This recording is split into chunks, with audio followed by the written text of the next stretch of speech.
Estamos dando continuidade à nossa série de mensagens para o bem comum, a igreja no poder do Espírito. E nós temos falado tantas coisas, e eu estava pensando durante essa semana, e esse texto que nós vamos ler e usar hoje, ele vai propiciar que a gente tenha um momento muito especial dessa uma grande introdução para a gente fazer uma grande recapitulação de tudo. Eu sou professor também, né? E se tem uma coisa que aluno sempre gosta quando fala que vai ter prova, os alunos falam assim, né? Pode ser adolescente, pode ser adulto, não interessa. Aluno é aluno, fala assim, professor, vai ter revisão? E nós vamos fazer uma grande revisão, uma recapitulação, dando a continuidade para a mensagem de hoje, dando o enfoque. A mensagem de hoje se chama Cada um exerça o dom que recebeu. E eu coloquei parte 1. Nós vamos ter duas partes dessa mensagem. Cada um exerce o dom que recebeu. Hoje a parte 1, semana que vem a parte 2. E aí nós vamos falar hoje sobre os dons de falar, ou os dons de fala. E o texto que nós vamos meditar nesse domingo está lá em 1 Pedro 4, versículo 10 e 11, que diz: Cada um exerça o dom que recebeu para servir aos outros, administrando fielmente a graça, o carisma de Deus em suas múltiplas formas. Se alguém fala, faça-o como quem transmite a palavra de Deus. Se alguém serve, faça-o com a força que Deus provê, de forma que em todas as coisas Deus seja glorificado mediante Jesus Cristo, a quem sejam a glória e o poder para todo sempre. Amém. Então, a primeira coisa que nós vemos nesse texto de Pedro, e agora nós não estamos falando com o apóstolo Paulo, embora daqui a pouco a gente vá para os textos do apóstolo Paulo, o apóstolo Pedro, ele fala algumas coisas que concordam com o que Paulo disse nas suas cartas sobre os dons e que a gente já falou nas mensagens passadas. A primeira coisa, ele diz, os dons são para cada um. Porque, veja, ele diz, cada um exerça, ou seja, os dons são para todos. Existe uma responsabilidade individual, por isso que ele diz, começa o versículo 10 dizendo, cada um. Cada um exerça. Isso fica implícito, que é o que nós temos dito, e eu quero reforçar. Dentro da igreja de Jesus Cristo, não tem uma hierarquia, uma classe especial, uma casta especial de pessoas que receberam dons. E outros tantos só ficam ali recebendo dos dons dessa classe especial, ungida, separada. Não, no corpo de Cristo Jesus, todos temos dons. E isso exige de nós uma responsabilidade individual diante de Deus. Você não vai poder dizer, eu não fiz porque meu pastor, eu não fiz porque aquele irmão, eu não fiz porque meu líder. Todos diante de Deus teremos que prestar conta daquilo que Ele nos deu para o serviço do seu reino. A segunda coisa que o apóstolo Pedro diz aqui é que esse dom é para servir ao outro. Ele diz, cada um exerce o dom que recebeu para servir aos outros. E a gente tem dito isso. Nós somos individualmente capacitados, mas agora para servir no coletivo. Semana passada eu disse, os dons não servem para ser colocados numa prateleira de troféus. Nós temos dons, mas esses dons não são nem para nossa autoedificação. Eu não me autoaconselho, eu me dou uma palavra de sabedoria, eu me autocuro. Não existe isso. Os dons que operam em mim não operam para mim. Eles operam em mim para o outro. Então, eu tenho que ter essa dimensão da coletividade. Por isso que o crente cheio do Espírito, o crente que experimentou o batismo com o Espírito Santo na sua conversão, na sua regeneração, foi unido em Cristo Jesus, agora ele busca a plenitude do Espírito, constantemente ser e estar cheio do Espírito, como nós temos dito. Esse crente, ele entende que ele não pode ficar parado. O crente cheio do Espírito, ele serve no reino. Ele serve no corpo, ele entende que ele não deve olhar para suas próprias necessidades, mas ele deve estar olhando em direção ao próximo. O meu objetivo nessa série de mensagens é que você entenda que você não pode simplesmente ligar no YouTube às 17 horas de todo domingo, ou que você assiste depois em outro horário, on demand, como se diz, a celebração, recebe a palavra, medita, até dá sua oferta e acha que está tudo bem. O cristão, cheio do Espírito, precisa entender que ele deve se colocar a serviço do reino de Deus, através das comunidades locais, mas também a partir das comunidades locais entender como ele pode exercer o seu chamado fora das paredes ou dos limites. Parede hoje em dia não faz muito sentido, dos limites de atuação da igreja local. Ele deve ir além, atingir o mundo todo. E aí o apóstolo Pedro continua dizendo, administrando fielmente.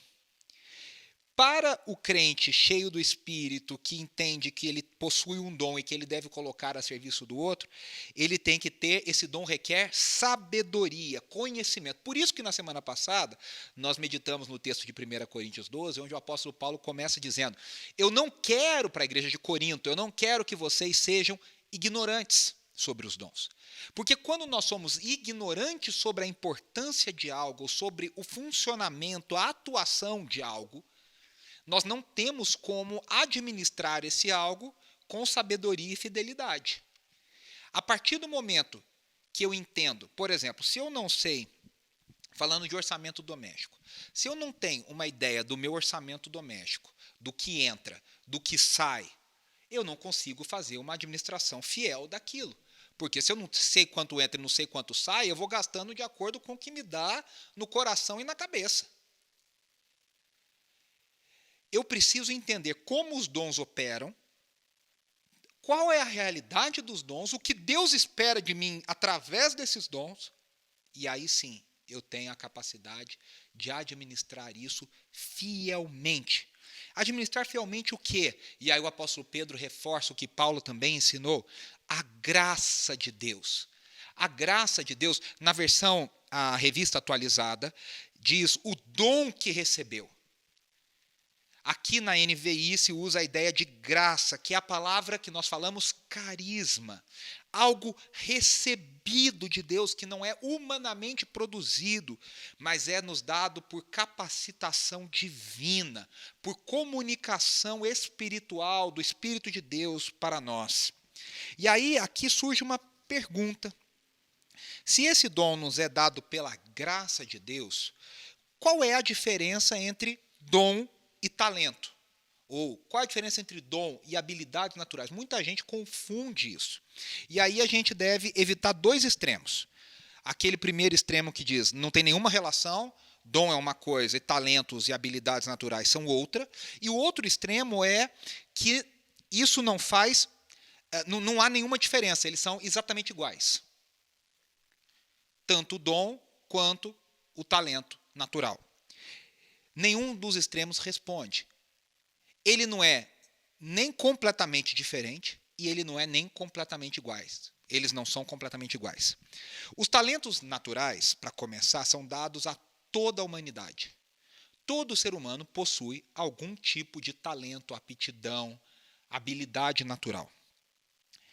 Os dons espirituais, por sua vez, são dados pelo Espírito àqueles que foram batizados com o Espírito na conversão, na regeneração. Ou seja, os dons espirituais são a capacidade produzida pelo Espírito na vida dos redimidos, dos regenerados. Então, de novo, talento, toda a humanidade possui. Alguns possuem mais, em maior grau, em maior desenvolvimento, outros possuem um talento talvez num grau menor, mas todos possuem algum tipo de talento, algum tipo de aptidão.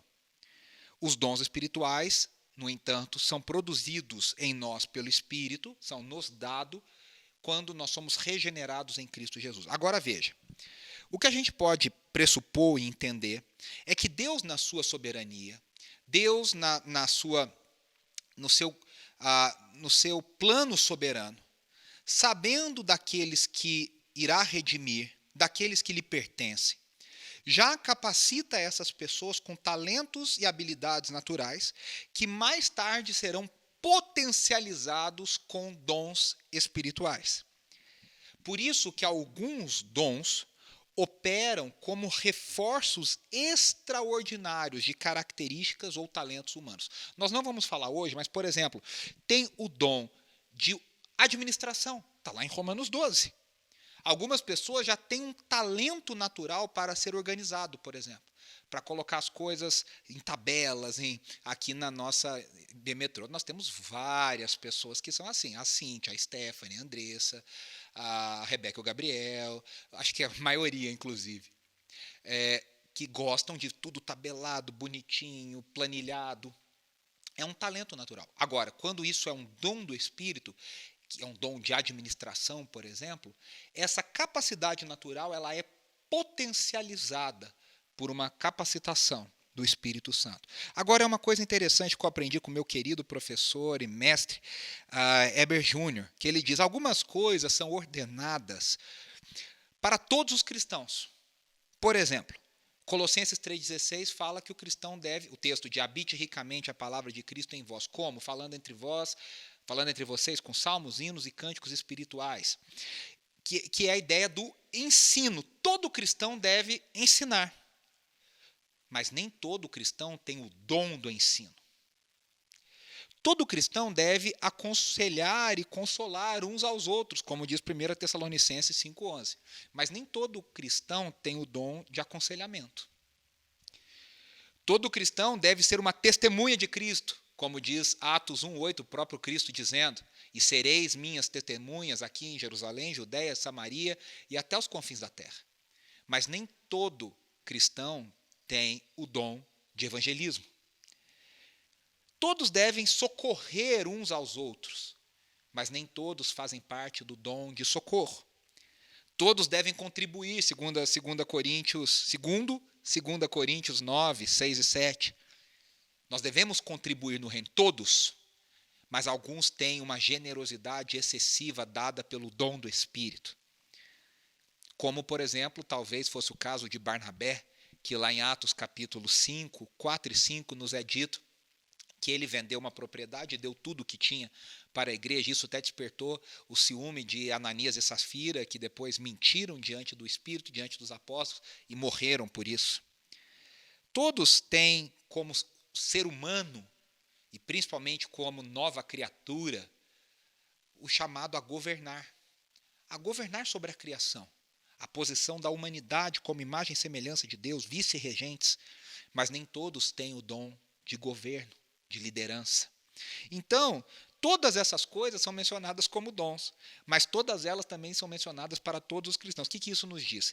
Todos devem fazer, mas quem tem o dom faz com uma graça especial, com uma excelência especial. Sabe aquela pessoa que até ensina, mas quando você escuta alguém que tem um dom de mestre, você fala: caramba, eu ficaria horas ouvindo essa pessoa. Eu, como professor e pastor, a coisa que mais me alegra o coração é quando alguém fala para mim assim, e graças a Deus sempre chega um testemunho desse: nossa, eu nunca tinha entendido isso, e você falou, de repente, eu entendi essa coisa. Todos nós temos, é isso que nós falamos, todos nós temos que aconselhar, mas tem gente que tem um dom de aconselhamento, que sabe o que falar, na hora que falar, como falar. Dons de Deus. E aí o apóstolo Pedro termina o versículo 10 do capítulo 4 dizendo: administrando fielmente a graça de Deus. Então, vamos recuperar lá do início. Cada um exerce o dom que recebeu para servir ao outro, administrando fielmente a graça de Deus em suas múltiplas formas. Na versão atualizada diz: na sua multiforme graça. Partindo da unidade, os dons, nós já dissemos isso nas semanas anteriores, os dons produzem uma amplitude de manifestações. São dons diferentes que partem do mesmo Espírito. São especificidades do corpo, mas é um só corpo. A unidade da igreja, a unidade no Espírito não produz uniformidade na igreja, mas produz diversidade, a multiforme graça. E aí a pergunta que fica para nós é: quantos dons existem? Agora nós estamos entrando num conteúdo, e tudo isso foi uma grande revisão. Eu acho que faz bem para todos nós relembrarmos e colocarmos isso alinhado no nosso coração e na nossa mente. Mas a grande pergunta que fica é quantos dons existem? De acordo com o Novo Testamento, pelo menos 20. Mas todos os grandes comentaristas de dons, como Wayne Grudem, como Craig Keener, como John Stott, como D.A. Carson, todos os grandes comentaristas desse texto, nos mostram que nós temos motivos para crer que são bem mais do que 20 dons. Por quê? Nós temos 3 listas de Paulo sobre dons. Nós temos a lista que nós já mencionamos nas outras semanas, nós não vamos ler hoje, mas você pode ler em casa ou ouvir as mensagens anteriores, Romanos 12, 1 Coríntios 12, eu não vou ler, mas eu vou mencionar os dons na tabela, vocês já vão ver daqui a pouco. 1 Coríntios 12 e Efésios 4. E o apóstolo Pedro, nesse texto de hoje que nós estamos trabalhando, ele categoriza os dons em 2 categorias. Então, ele diz, são os dons de falar e os dons de servir. E aí a gente ainda pode tirar uma terceira categoria de 1 Coríntios 12, que seriam os dons de sinais e maravilhas. A gente vai falar sobre isso com calma. Hoje nós vamos falar sobre os dons de falar. As listas de Paulo, elas não são extensivas. O que isso significa? Elas não trazem todos os dons que existem. Ele não dá a entender que eu estou falando de todos os dons que existem. Pelo contrário, no texto de Romanos, ele dá a entender que são dons aplicáveis àquela realidade. No texto de Corinto, ele trabalha dons que são aplicados à realidade da igreja de Corinto. Então, é isso que Paulo dá a entender. E outra coisa, não há uma clara divisão de onde um dom começa e onde o outro termina. Por isso que o Keener, Stott, o Carson, o Sam Storms, vários autores e escritores bíblicos, o Michael Horton, contemporâneos nossos ou que faleceram recentemente, no último século, tem dito que não dá para você traçar uma linha. Esse dom vem até aqui, daqui para lá é outro. Algumas vezes os dons mencionados se sobrepõem. A gente não sabe muito bem onde começa um e onde vai o outro. Por quê? Porque são atuações do Espírito que, inclusive, a gente não sabe muito pelo contexto o que Paulo estava querendo dizer especificamente. Isso acontece, por exemplo, nós vamos falar com a palavra de sabedoria, a palavra de conhecimento. Não dá. O movimento carismático, uma aplicação carismática até faz, se você for ler lá Kenneth Hagin, se você for ler, for ouvir John Wimber, se você for ouvir os expoentes do movimento carismático de terceira onda, eles vão dizer, palavra de sabedoria é isso, palavra de conhecimento é aquilo.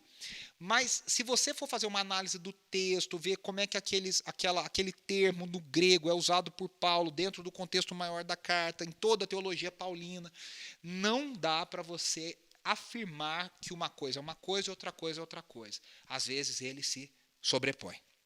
Mas nós vamos utilizar a divisão de Pedro. Então nós vamos falar dos... Veja aí comigo na tabela. Dons de falar. Romanos 12, nós temos profetizar, ensinar e dar ânimo. São 3 dons de fala em Romanos 12. 1 Coríntios 12, nós temos mais dons mencionados de fala. Nós temos palavra de sabedoria, palavra de conhecimento, profecia, discernimento de espíritos, variedade de línguas, interpretação de línguas, apóstolos, profetas e mestres. E em Efésios 4 nós temos os famosos ministérios, ou chamado ofícios, mas que são dons em essência, que é apóstolos, profetas, pastores e mestres, evangelistas. Eu aqui não coloquei pastores e mestres como separados. A expressão em grego dá a entender que é uma mesma categoria. Por isso, para mim, Efésios 4 não fala de 5 ministérios, mas fala de 4 ministérios. Tá? Dons de servir, Romanos 12. Servir, contribuir, exercer liderança, mostrar misericórdia. 1 Coríntios 12. Prestar ajuda e administração. E aí a terceira categoria, que é os dons de sinais tirados de 1 Coríntios 12, que é o dom de fé, dons de curas, operar milagres e realização de milagres. Então, hoje nós vamos focar aqui nos dons de falar. Primeira coisa que a gente precisa entender sobre os dons de falar. Esses dons estão intimamente conectados com a Bíblia, com a palavra de Deus, os oráculos de Deus, a palavra revelada de Deus. Eles estão sempre conectados com a voz de Deus e a palavra de Deus. E a outra coisa é que esses dons estão intimamente ligados com a atividade global de ensino, atividade global de ensino. O primeiro dom que nós vamos falar, e são dons polêmicos, e eu demorei na preparação dessa mensagem, porque são dons polêmicos, são dons que causam amplo debate, os textos, os livros são grandes, as discussões são enormes, mas eu tenho que trazer esse debate, eu tenho que trazer esse contexto, mas de um jeito que fique claro e fique dentro do nosso contexto de tempo, de contexto geral. Então, nós vamos falar de alguns dons que geralmente nas igrejas dá muita polêmica, mas eu espero trazer ensino e clareza para a sua vida. O primeiro dom é o dom de profecia. O profeta é alguém que comunica o que Deus lhe falou.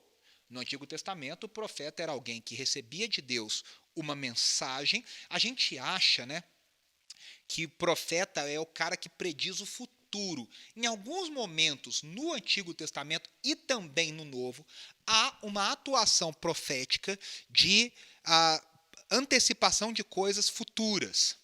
Daniel teve isso muitas vezes. Nós vemos, por exemplo, lá Ágabo falando para Paulo, né?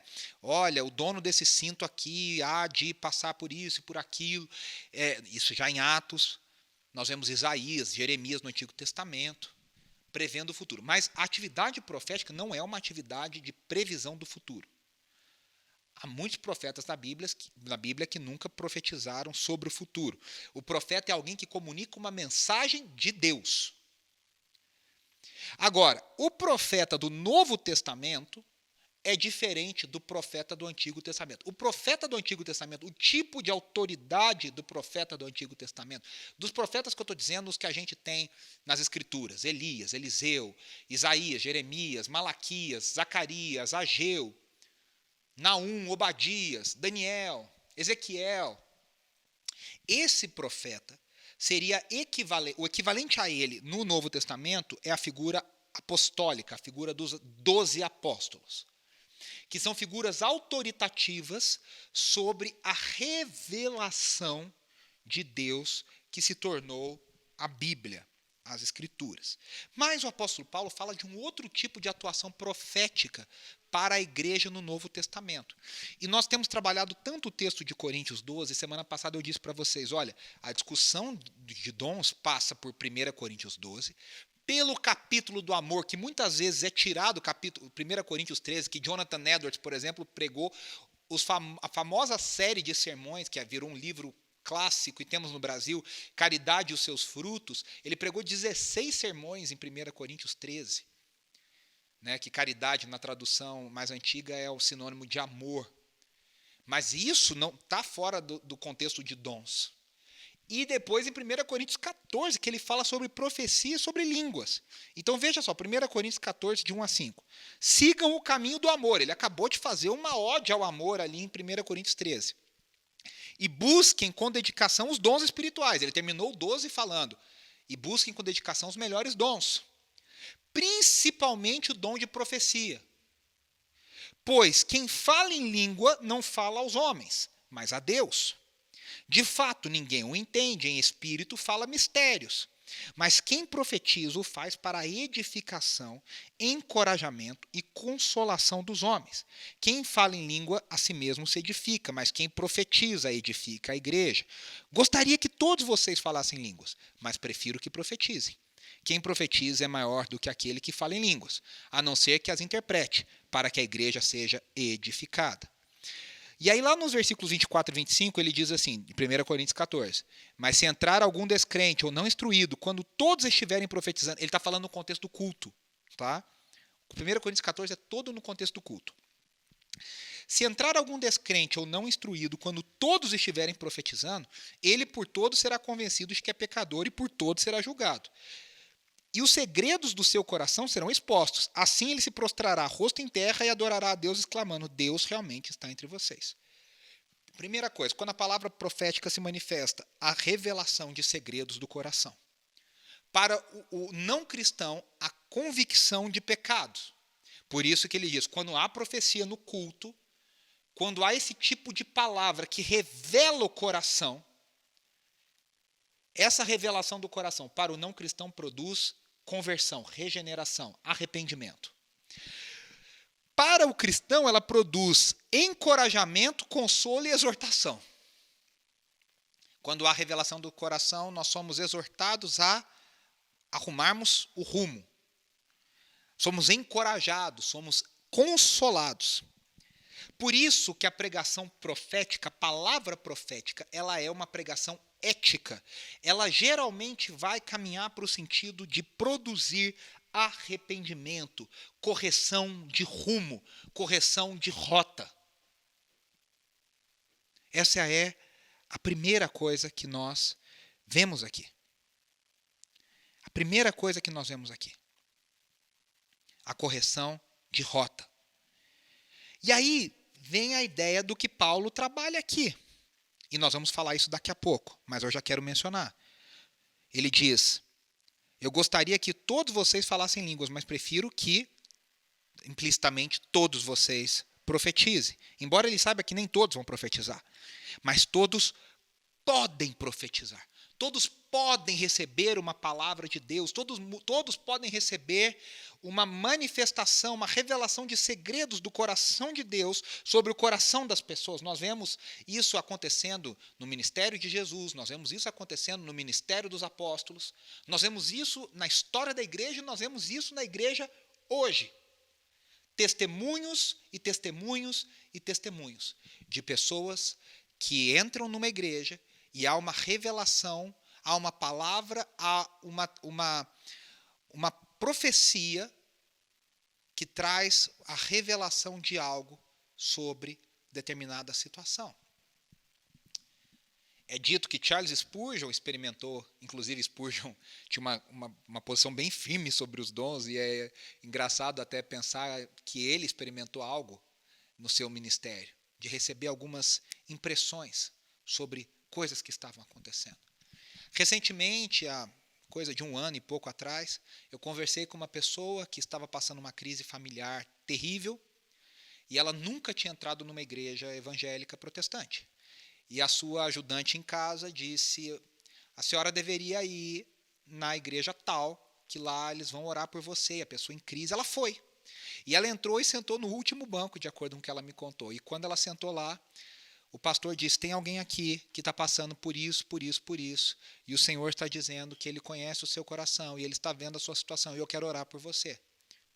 Era impossível aquele homem saber alguma coisa sobre o caso daquela mulher. Então isso acontece quando a palavra profética se manifesta, a revelação de segredos do coração. Para o não crente, convicção de pecados.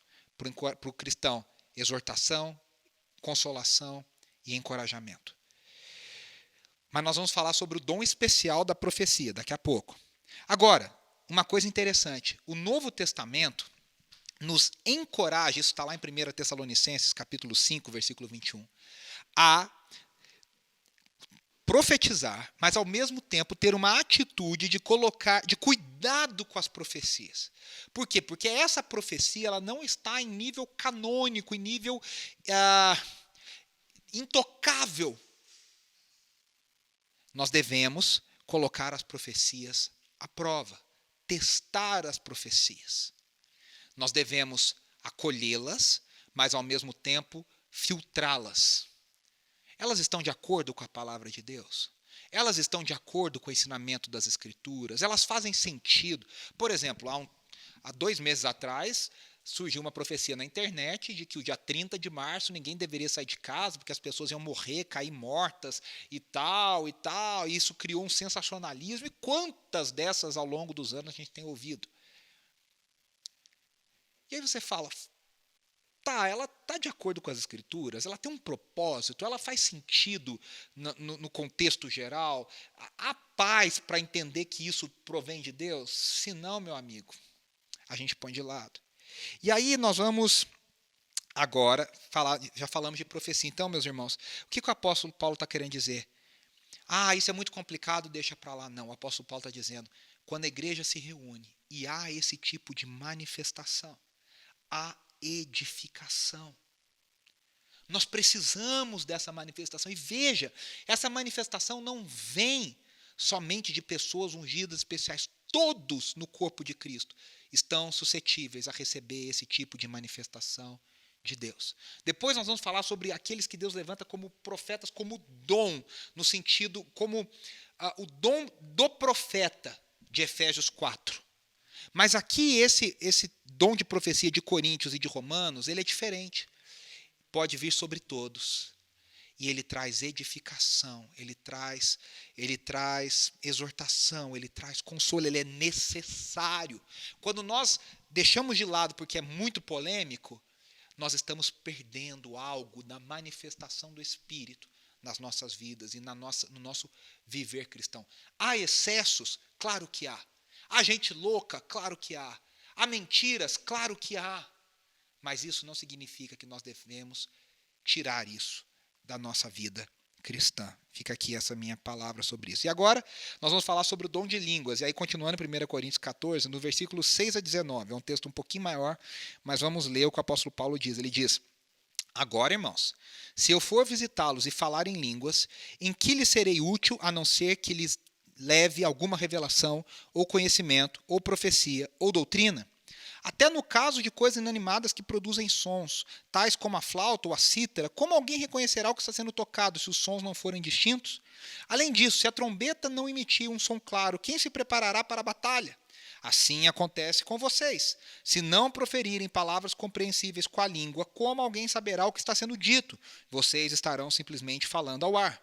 Sem dúvidas, há diversos idiomas no mundo, todavia nenhum deles é sem sentido.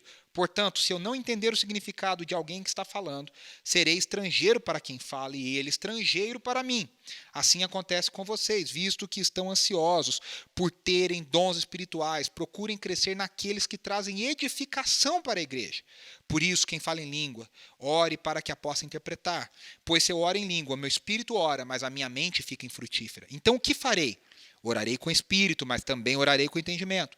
Cantarei com espírito, mas também cantarei com entendimento. Se você estiver louvando a Deus em espírito, como poderá aquele que está entre os não instruídos dizer o amém às suas ações de graça, visto que não sabe o que você está dizendo?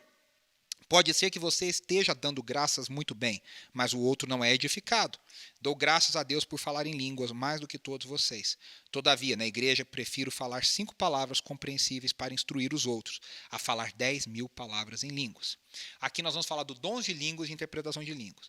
A ênfase bíblica no dom de línguas estranhas é a oração dirigida pelo Espírito, quando nós oramos em línguas estranhas. E veja, há uma grande discussão entre comentaristas se essas línguas são línguas não conhecidas, ou seja, glossolalia, são idiomas nunca escutados, nunca falados, ou se são desconhecidos por quem fala, a chamada xenolalia, que é a ideia de quem fala não entende, por isso é estranha para ele.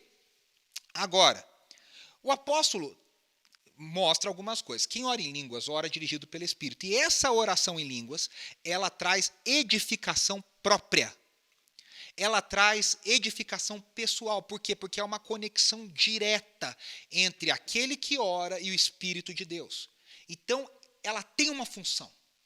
Quem possui esse dom, e aí há uma discussão histórica, que os pentecostais, alguns pentecostais clássicos dizem que todo aquele que é batizado com o Espírito de Deus, a evidência deve ser necessariamente o falar em línguas. Isso não tem como ser mencionado ou comprovado. O fato é que a evidência do dom a manifestação do dom de línguas, ela traz edificação pessoal. E o apóstolo Paulo diz: eu queria que todos vocês orassem em línguas.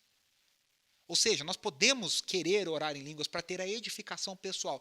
Agora, no contexto da igreja, no contexto do culto, a língua por si só não edifica ninguém. Seja ela uma língua estranha ou seja ela um idioma estranho. Se não há compreensão, não há edificação. Esse é o ponto do apóstolo Paulo. Por isso que ele aqui coloca que a língua estranha no contexto do culto, ela precisa da interpretação. Não é tradução, é interpretação. Ela precisa ser trazida para a codificação de um idioma conhecido. No caso dos coríntios, era grego. No nosso contexto, português. Para quem mora nos Estados Unidos, inglês, espanhol. E assim vai nas línguas do mundo. Ela deve ser interpretada para que haja edificação. Então, nós podemos entender que a língua estranha, mais a interpretação, ela resulta num resultado igual.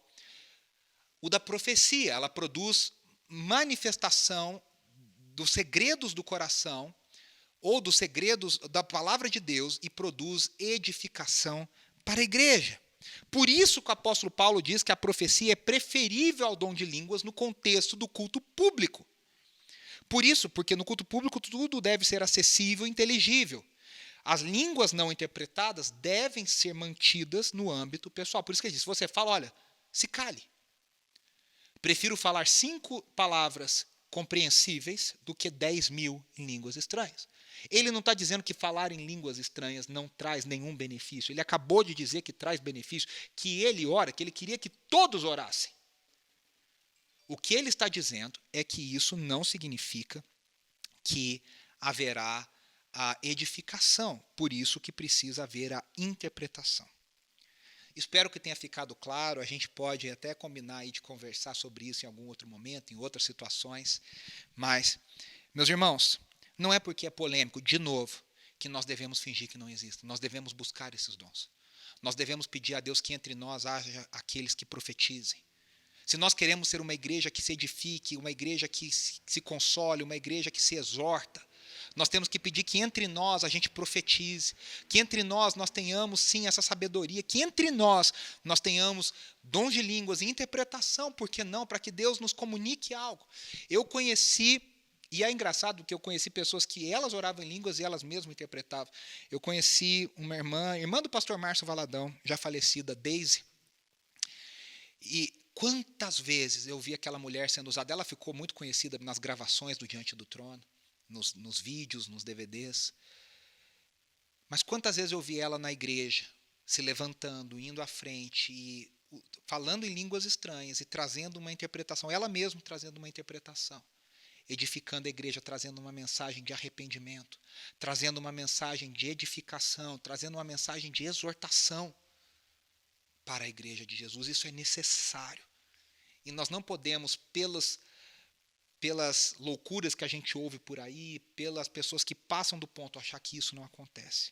Caminhando para o final, eu quero falar de outros dons de falar. A palavra de sabedoria e a palavra de conhecimento. Veja, Corinto era uma cidade que valorizava a aptidão para a oratória. Essa coisa do êxtase recebido divino. Por isso que a profecia para Corinto ela precisava dessa correção, porque eles iam nessa coisa estática, pagã, de que havia um transe divino, pagão ali, e o profeta era tomado. E Paulo está falando, opa, o espírito do profeta está sujeito ao profeta, é o que Paulo diz nesse texto. Então ele diz, há domínio, há equilíbrio, há ordem. Por isso que ele diz, no culto deve ser tudo feito com ordem e decência. E dentro desse contexto, Corinto valorizava a oratória, a retórica. E aí tinha, nessa cultura helênica, a ideia da palavra de sabedoria, que está atrelada a isso, alguém que tem uma palavra com a oratória impecável. E Paulo fala, eu vou falar sobre isso, mas no Espírito de Deus isso é diferente. E aí, dentro do contexto do termo sabedoria na carta de Coríntios, os comentaristas, estudiosos, linguistas dizem que Paulo deve estar dizendo, provavelmente, que esse dom tem a ver com a revelação dos mistérios divinos. Só que agora esse mistério tem uma base prática, ele é atrelado ao propósito de Deus. Qual é o propósito de Deus naquela situação, naquele momento? O que Deus está revelando naquele momento? Por isso que é prático, dentro dessa visão dos propósitos de Deus. E é esse conhecimento, esse discernimento que alguém recebe pelo Espírito de Deus sobre determinadas situações, sobre determinados contextos. Veja como é necessário. Nós temos esse tipo de gente na nossa comunidade, que recebe esse dom, que fala, peraí, acho que Deus aqui nesse momento quer nos guiar para isso, Ele quer nos mostrar isso. Vejo que nesse momento, olha, preste atenção, aqui é um momento crucial, porque a gente precisa entender isso, isso, isso. Meus irmãos, isso é necessário, isso não vem só da liderança pastoral, titular, não. É o corpo de Cristo operando. E aí Paulo menciona a palavra de conhecimento. E aqui, de novo, não há muita explicação de uma diferença. Todos os comentaristas que eu leio, que eu respeito, são unânimes em dizer, não há uma explicação de diferença clara da palavra de sabedoria para a palavra de conhecimento. Mas alguns estudiosos entendem que esse dom pode ser algo mais retórico, mais profundo. Como eu disse, a palavra de sabedoria poderia ser algo mais prático. Então, a ideia é que em ambos os dons, o Espírito traz uma palavra específica, transmitida à comunidade, à congregação, associada ao ensino. E até mesmo uma profecia, é um tipo de profecia. Então, há algo, há um entendimento, há uma revelação de algo profundo, algo, sabe, que você fala, uau! Palavra de conhecimento. E aí o apóstolo Paulo termina a lista de Coríntios falando sobre discernimentos de espíritos, que a necessidade de distinguir entre a verdadeira obra do Espírito e o espírito de engano que está operando. Quando uma igreja busca demais os dons, as manifestações, a gente se abre para espíritos de engano. Eu conheço casos reais de pessoas que falaram e se diz, olha, fala pelo Espírito de Deus, e essa pessoa estava endemoniada, essa pessoa estava sob influência demoníaca, trouxe engano, trouxe divisão, trouxe o erro. Por isso, a necessidade de distinguir entre a verdadeira obra do Espírito e o espírito de engano. Por isso que nós dissemos que há necessidade de que os espíritos sejam testados, as profecias sejam testadas. E quem tem o discernimento de espírito tem isso aguçado. Todo cristão deve testar as profecias, mas quem tem o discernimento de espírito tem isso aguçado. E agora nós vamos terminar com os dons de falar em Efésios 4, os ministérios de Efésios 4, que são dons, mas tem uma ênfase diferente. Por quê? De novo, todos podem ter essa ênfase, mas Deus separa agora pessoas específicas para se dedicarem a isso na igreja, para terem uma função dentro da igreja, do corpo de Cristo, que vai cooperar na edificação desse corpo, dessas pessoas. Ou seja, vamos lá, esclarecendo bastante. Deus separa apóstolos, profetas, pastores e mestres evangelistas para a edificação da igreja, para ajudar a igreja geral, onde os dons se manifestam e todos se ajudam, mas essas pessoas são especialmente chamadas para isso, para que todos possam atingir o seu potencial máximo e o pleno conhecimento de Deus, que é o texto lá de Efésios, a gente falou aqui várias vezes ao longo dessa série, Efésios 4, e a maturidade de Cristo, a plena maturidade e a estatura de Cristo Jesus, para que não sejamos mais como crianças. Por isso que Deus nos deu apóstolos, profetas, pastores e mestres, evangelistas, para capacitar a igreja, para que a igreja flua nos seus dons e todos se edifiquem, cada um chegue e todos cheguemos à maturidade espiritual. Então, primeiro que é mencionar, por isso que lá inclusive, Paulo usa lá em Coríntios a ideia de, ele menciona isso também lá, ele fala em Efésios 4, claro, mas ele também fala em 1 Coríntios 12, nós mencionamos aqui, são todos apóstolos? Não. São todos profetas? Não. E aí ele diz primariamente, Deus levantou primariamente apóstolos. Fica claro pelo argumento de Paulo sobre o seu ministério apostólico que ele não fala em importância, ele está falando num estabelecimento cronológico sobre a igreja. A base da igreja, o fundamento da igreja são os apóstolos. A Nova Jerusalém tem o nome das 12 tribos de Israel, a base da antiga aliança, e os 12 apóstolos, a base da nova aliança. E nós temos 3 significados principais no Novo Testamento para apóstolos, que são a palavra apóstolo usada. Os 12, e aqui em Atos a gente aprende que os 12 foram aqueles que aprenderam diretamente com Jesus e viram a sua ressurreição, viram o Cristo ressurreto. Judas é tirado dos 12, e depois a gente entende que, embora os apóstolos tenham tentado colocar Matias, o verdadeiro 12º apóstolo era Paulo. E Paulo, não vale entrar a gente aqui nesse, ele também aprendeu com Jesus e ele viu o Cristo ressurreto a caminho de Damasco. Tem um segundo, e nesse sentido, tá, gente, deixa eu só dizer, parece que Paulo usa esses termos em Coríntios e em Efésios, referindo aos 12. Dessa forma, esse dom específico não existe mais. Por quê? Porque não há como as pessoas serem inseridas nesse tipo. Mas há apóstolos das igrejas, que são missionários enviados, incumbidos de uma missão, que vão abrir uma nova frente de trabalho. Nesse sentido, esse dom existe. Pessoas que têm esse dom de abrir novas frentes, de desbravar, de ir onde ninguém quer ir, começar trabalhos que ninguém quer começar. E um terceiro sentido é que todo cristão é chamado de apóstolo, todo cristão é um mensageiro de Deus. Tá? Então, como os 12 não existe mais, aqueles que escreveram o Novo Testamento, aqueles que trouxeram a base, aqueles que tinham autoridade sobre o cânon das Escrituras, sobre a Escritura, sobre a revelação de Deus, nesse sentido não há mais. Mas nós cremos que há sim apóstolos, aqueles que abrem o caminho, que manifestam desejo de fazer coisas que ninguém fez ainda, por capacitação divina. Profetas é a mesma coisa. Aqui é provável que o apóstolo, a gente já falou sobre profecia, só para dizer o seguinte, aqui é provável que o apóstolo Paulo estivesse falando de indivíduos que trazem uma direção específica e divina, uma estratégia para o corpo de Cristo. E eles não é alguém que profetiza ocasionalmente, é alguém que profetiza regularmente, tem percepções regularmente. E, geralmente, essas pessoas possuem uma profunda percepção do mundo à sua volta, da cultura onde vivem, e elas têm uma profunda crítica social. Elas leem os sinais do tempo, elas leem os Zeitgeist, o espírito da época, e elas conseguem fazer uma leitura desses Zeitgeist, desse espírito da época, e elas fazem uma crítica social, uma crítica moral, uma crítica que leva ao arrependimento e a voltar-se para Deus. Esse é o profeta, e nós precisamos dessas pessoas. Eu poderia citar alguns aqui, não vou fazer isso por educação e por... nós temos essas pessoas, gente que você escuta, seu coração se quebra, você quer se ajoelhar e quer se arrepender, porque essas pessoas conseguem fazer uma leitura e trazer você ao arrependimento e à necessidade de se realinhar com o propósito de Deus. Nós temos os evangelistas, nós já dissemos, todo cristão deve ser uma testemunha, mas esses têm uma capacidade maior. Eles têm um dom especial, eles têm uma graça especial de fazer o evangelho brilhar para incrédulos. Eles veem oportunidades onde você não vê. Eles sabem falar de um jeito que você não sabe. Por exemplo, um grande evangelista da nossa cultura da nossa história recente foi Francis Schaeffer. Francis Schaeffer sabia olhar para a cultura, para os livros, para a arte, para a história da arte, para os filmes. E ele tirava dali, ele conseguia ler, decodificar e transformar aquilo em evangelismo, para levar as pessoas ao arrependimento. Esses operam com essa graça. E por último, mas não menos importante, nós temos os pastores e mestres.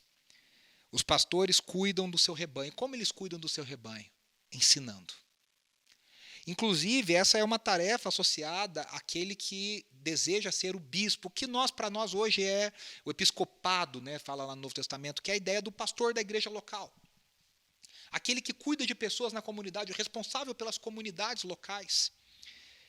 Agora, todo pastor deve ser mestre, todo pastor deve ter dom de ensino. Mas nem todo mestre necessariamente é pastor. Meus irmãos, eu sei que às vezes parece muita coisa, talvez você tenha que assistir de novo essa mensagem. Espero que você tenha anotado com os slides, ajudando e tal. Mas nós precisamos ter a consciência do Espírito Santo em nós. O Espírito Santo age. Nós devemos buscar esses dons, orar para que na nossa comunidade a gente tenha a manifestação disso. Para que nós tenhamos pessoas que profetizem, pessoas que tenham discernimento de espírito, pessoas que tenham palavra de sabedoria e de conhecimento, pessoas que tenham capacidade evangelística, pastores e mestres, para que nós possamos experimentar um crescimento e que todos cheguemos à estatura de Cristo Jesus. Esse é o desafio. Semana que vem, nós vamos continuar essa mensagem falando sobre os dons de servir e os dons de sinais. Fique conectado. Domingo que vem é domingo de Pentecostes. Fique ligado com a gente.